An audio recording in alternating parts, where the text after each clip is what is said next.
बात करेंगे किसान आंदोलन के कारण क्या थे। किसान आंदोलन किसी एक कारण से नहीं हुआ, इसके विभिन्न कारण थे।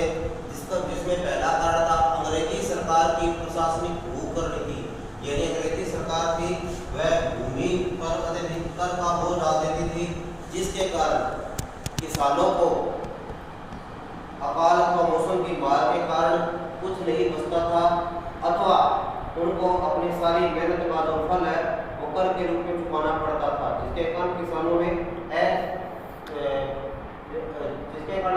आंदोलन का भाव जागा। इसका दूसरा कारण था लंबे समय तक अकाल, नहरों की व्यवस्था अथवा जल की समुचित व्यवस्था अथवा कृषि के क्षेत्र में विकास कार्य न होने के कारण लंबे समय तक अकाल पड़ते थे, जिसके कारण किसान कर नहीं चुका पाते थे और फिर उन्हें जबरदस्ती भूमि के अधिकारों से वंचित कर दिया जाता था। इन्हीं कारणों से किसान आंदोलन हुआ। इसका तीसरा कारण था अत्यधिक कर वसूली। सामंत साहूकार नाजायज तौर पर कर वसूली करते थे और किसानों का संपूर्ण हक छीन लेते थे, जिसके कारण ऐसे किसानों में असंतोष का भाव जागा। चौथा कारण था साहूकारों व सामंतों के जुर्म में बचकर झूठे दस्तावेज तैयार कर लिए जाते थे, क्योंकि वो भूमि कर नहीं चुका पाते थे। किसानों को झूठे दस्तावेजों के कारण भी भूमि से वंचित रहना पड़ता था, जिसके कारण किसान थे उनके अंदर द्वेष का भाव जागा और किसान आंदोलन बड़े पैमाने पर होने शुरू हुए। इसका प्रभाव अंग्रेजी सरकार पर भी पड़ा। इसमें कुछ प्रमुख टॉपिक हैं। चंपारण किसान आंदोलन ने गांधी जी ने राजेंद्र प्रसाद की सहायता से, यानी चंपारण में जो किसान आंदोलन हुआ था यह नील की खेती के लिए हुआ था। चंपारण किसान आंदोलन, इसमें किसान ये एक आंदोलन था जिसमें गांधी जी ने राजेंद्र प्रसाद जो भारत के पहले राष्ट्रपति थे उन्हें किसानों की वास्तविक स्थिति की जांच करने के लिए नियुक्त किया था। तो ये टॉपिक छोटे क्वेश्चन में आपसे पूछा जा सकता है। और दूसरा टॉपिक है अखिल भारतीय स्तर पर किसान आंदोलन कराने के लिए 11 अप्रैल 1936 ये तारीख आपने याद रखनी है को लखनऊ में अखिल भारतीय किसान सभा का गठन हुआ था। तो अखिल भारतीय किसान सभा का गठन कहाँ हुआ था? लखनऊ में हुआ था। कब हुआ था? 11 अप्रैल 1936 को। उद्देश्य क्या था? अब इसी लाइन में 4 प्रश्न होते। उद्देश्य क्या था? अखिल भारतीय स्तर पर किसान आंदोलन को चलाना। इसके अंदर 4 प्रश्न हैं। इंडियन लीग की स्थापना 1875 में हुई थी। इंडियन लीग की स्थापना हुई थी 1875 में। ये जो छोटे क्वेश्चन हैं इसमें आ सकता है। अब हम बात करेंगे इंडियन नेशनल कांग्रेस, जो वर्तमान में कांग्रेस पार्टी के नाम से भी है। यह दुनिया के सबसे पुराने दलों में से एक है। इसकी स्थापना एलन ऑक्टेवियन ह्यूम ने की थी। इसको ए.ओ. ह्यूम भी कहते हैं। अब आपसे पूछ लग सकता है ए.ओ. ह्यूम का पूरा नाम क्या था? ऐसे कई प्रश्न पूछे है ना, जैसे हिटलर का पूरा क्या नाम था, ऐसा प्रश्न भी पहले आ चुका है। तो इस प्रकार पूरा नाम याद होना चाहिए। ए उनका पूरा नाम क्या है? उद्देश्य क्या था? अंग्रेजी सरकार की सोच थी कि एक ऐसा संगठन बनाया जाए जिससे भारतीयों के मन में क्या चल रहा है इस उद्देश्य को पहले से ही पापा जा सके और उसकी तैयारी की जा सके। तो एक प्रकार का माना जाए तो एक सदन संगठन था। 28 दिसंबर 1885 को इसकी स्थापना हुई। कांग्रेस की स्थापना कब हुई थी? 28 दिसंबर 1885 को। इसके प्रथम अध्यक्ष कौन थे? व्योमेश चंद्र बनर्जी। इसका पहला प्रश्न है कब हुई? 28 दिसंबर 1885। दूसरा प्रश्न है इसके प्रथम अध्यक्ष कौन थे? व्योमेश चंद्र बनर्जी। तीसरा प्रश्न ये है कि यह बैठक कहाँ हुई? तो बम्बई के गोकुलदास तेजपाल संस्कृत महाविद्यालय अथवा कॉलेज में हुई। और इसमें कितने प्रतिनिधि थे? इसमें कुल 72 प्रतिनिधियों ने भाग लिया था। तब से इसकी कांग्रेस की स्थापना हुई थी। बाद में ये कुछ समय के बाद कांग्रेस 2 चरणों में विभाजित हो गई। एक था उदारवादी चरण और एक था अतिवादी चरण। उदारवादी के अंदर वे लोग जो अहिंसात्मक तरीके से अपनी बात करते थे या अंग्रेजी सरकार से मनवाना चाहते थे उनको शामिल किया जाता है। और अतिवादी में वे लोग जो शाम दाम दंड भेद किसी भी माध्यम से देश या स्वराज को प्राप्त करना चाहते थे वो अतिवादी में आई। तो प्रथम चरण कांग्रेस का प्रथम चरण उदारवादीकरण 1885 में से लेकर के 1890 तक माना जाता है। इसे उदारवादी राजनीति अथवा राजनीतिक भिक्षावृत्ति का युग कहा जाता है। यानी कोई व्यक्ति एक प्रकार से भिक्षा जैसे भीख मांगते वैसे ही मांग अपनी पड़ती थी, किसको भी अंग्रेज माने या न माने, तो इसलिए इसको ये कहा है। इसके प्रमुख नेता कौन थे? उदारवादी नेता कौन थे? दादा भाई नौरोजी, फिरोज शाह मेहता और सुरेंद्रनाथ बनर्जी, ये प्रमुख नेता थे उदारवादी। और द्वितीय चरण है अतिवादी। इसका काल 1905 से 1919 माना जाता है। इसे अतिवादियों का या अतिवादी राजनीति का काल कहा जाता है। इसके प्रमुख नेता थे लाल बाल पाल और अरविंद घोष। लाल का मतलब लाल लाजपत राय, पाल का मतलब बाल गंगाधर तिलक और पाल का मतलब विपिन चंद्र पाल। आज हम बात करेंगे राजनीतिक आंदोलन जो 1919 से 1947 के मध्य हुए। तो प्यारे बच्चों ये आपकी परीक्षा की दृष्टि में भी इम्पोर्टेंट है, आपने इस बात का ध्यान रखना है क्योंकि इनमें से छोटे प्रश्नों के रूप में कोई भी प्रश्न आ सकता है और बड़े प्रश्नों में भी दे सकता है। भारत में होने वाले राजनीतिक आंदोलन 1919 से 1970 के वर्णन का वर्णन कीजिए।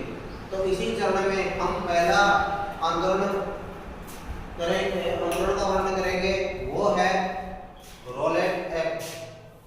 रोलेट एक्ट प्रथम विश्व युद्ध हुआ, उसमें अनेक भारतीयों ने अपना सहयोग दिया, सैनिक रूप से भी दिया और इसमें अनेक भारतीय मारे भी गए।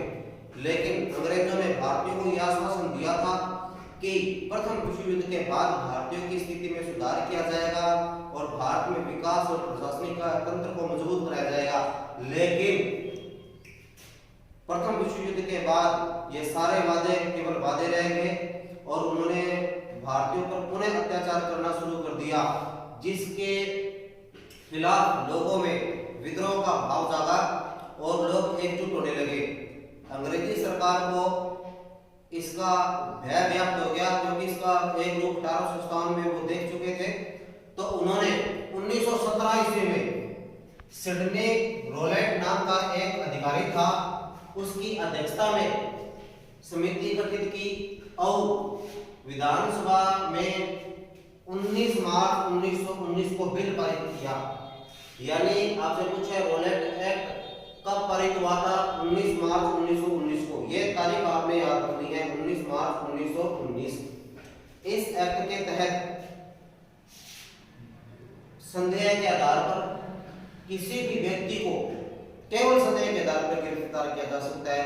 वह व्यक्ति ना अपील कर सकता है, ना कोई दलील दे सकता है और ना कोई वकील कर सकता है।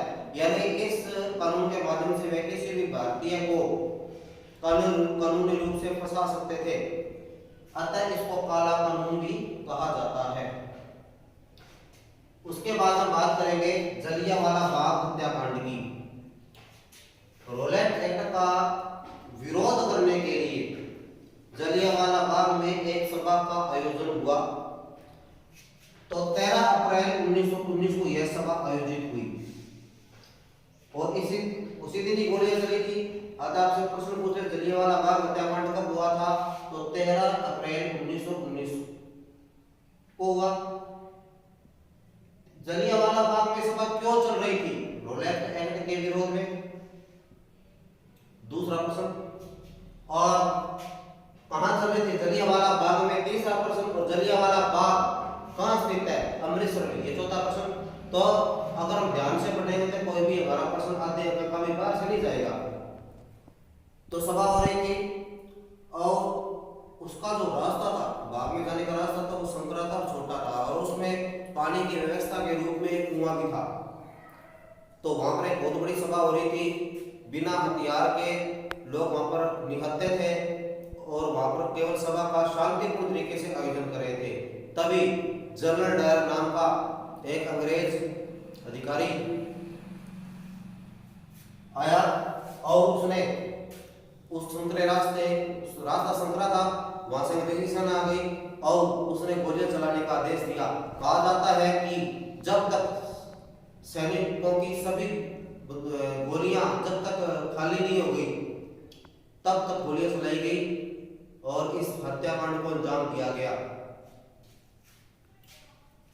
इसी भीड़ में माना जाता है कि इसी भीड़ के अंदर उधम सिंह भी था, जिसके कारण बाद में जनरल डायर को लंदन में जाकर के मारा था उधम सिंह ने।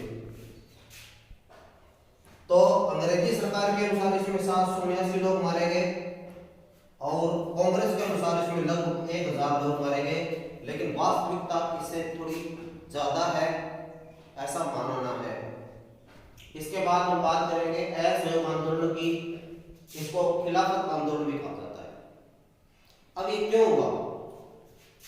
ये उस समय की बात है जब भारत में सांप्रदायिकता का बीज बोया जा चुका था, यानी हिंदू और मुसलमानों के बीच में एक नफरत की दीवार खड़ी करने का प्रयास किया जा रहा था। उस समय यह आंदोलन हुआ था। तो उस समय तुर्की पर भी अंग्रेजों का शासन था। तो यह आंदोलन भारत के मुसलमानों ने चलाया था तुर्की खलीफा के सम्मान में, या तुर्की खलीफा के साथ भद्र व्यवहार कैसे कर सकते हैं, इसके खिलाफ, इसके पक्ष में अंग्रेजी सरकार के खिलाफ यह भारतीय मुसलमानों ने आंदोलन चलाया था। तुर्की का जो खलीफा था उसको अंग्रेज सरकार प्रताड़ित करती थी, उसको अपमानित करती थी। और जो तुर्की का खलीफा था वह मुसलमानों का धार्मिक प्रमुख था, विश्व समुदाय में भी, यानी विश्व के समुदाय में मुस्लिम जो भाई हैं उनका जो तुर्की का जो खलीफा था वो धार्मिक गुरु के रूप में प्रमुख था। 19 अक्टूबर 1919 को पूरे देश में खिलाफत दिवस मनाया गया। तो खिलाफत दिवस कब मनाया गया था? 19 अक्टूबर 1919 को। ये याद रखने वाली तारीख है। 19 अक्टूबर 1919 को खिलाफत आंदोलन चलाया गया था। एक बार पुनः विचार करें। 19 मार्च 1919 को लेफ्ट एक्ट, 13 अप्रैल 1919 को जलियांवाला बाग हत्याकांड और 19 अक्टूबर 1919 को खिलाफत दिवस मनाया गया। ये तारीखें आपने याद रखनी है, प्रश्न आएगा इनमें से। तो इस आंदोलन को महात्मा गांधी जी ने हिंदू मुस्लिम एकता का संदेश देने के लिए इसमें शामिल हुए और उन्होंने अंग्रेज सरकार द्वारा दी गई उपाधि कैसर-ए-हिंद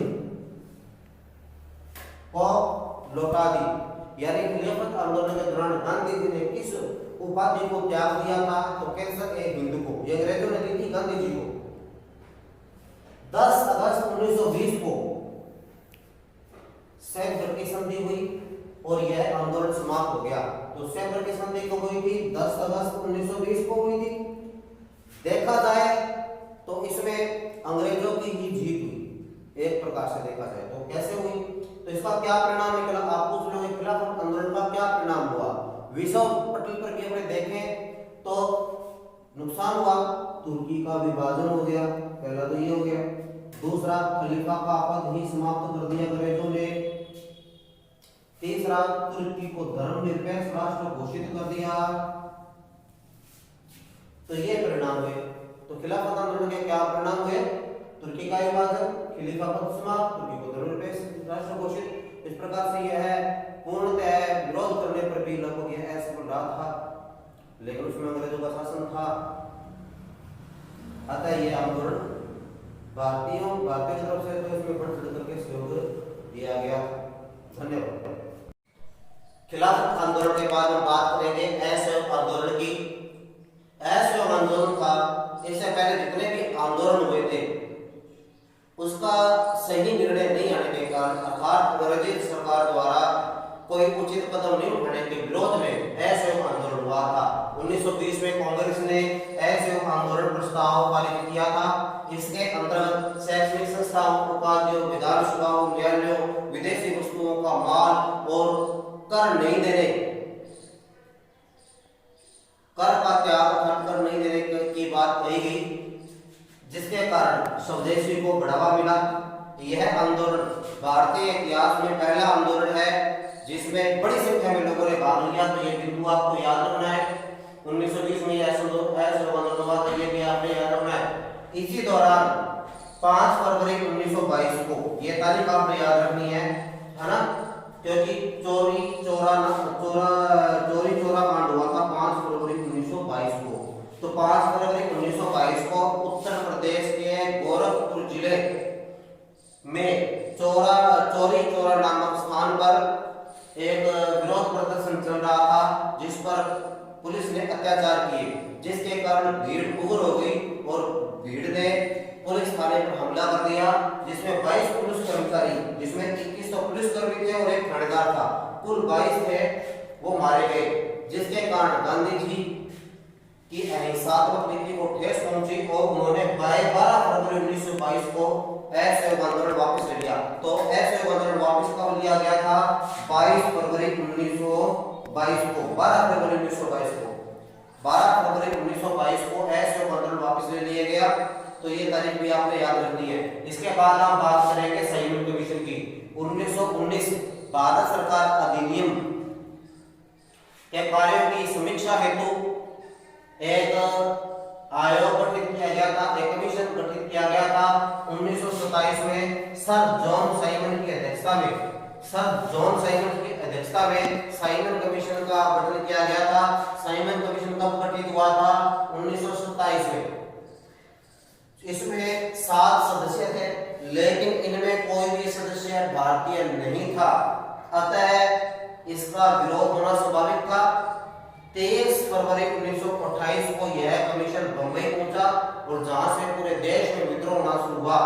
और लाहौर में इस विद्रोह का नेतृत्व भारत के उग्र दल के प्रमुख नेता लाला लाजपत राय कर रहे थे। और अंग्रेजी सरकार की पुलिस ने लाला लाजपत राय को मुख्यतः टारगेट करके लाठीचार्ज किया गया। सीने में लाठी पड़ने के दौरान लाला लाजपत राय पर लोग सिधार गए।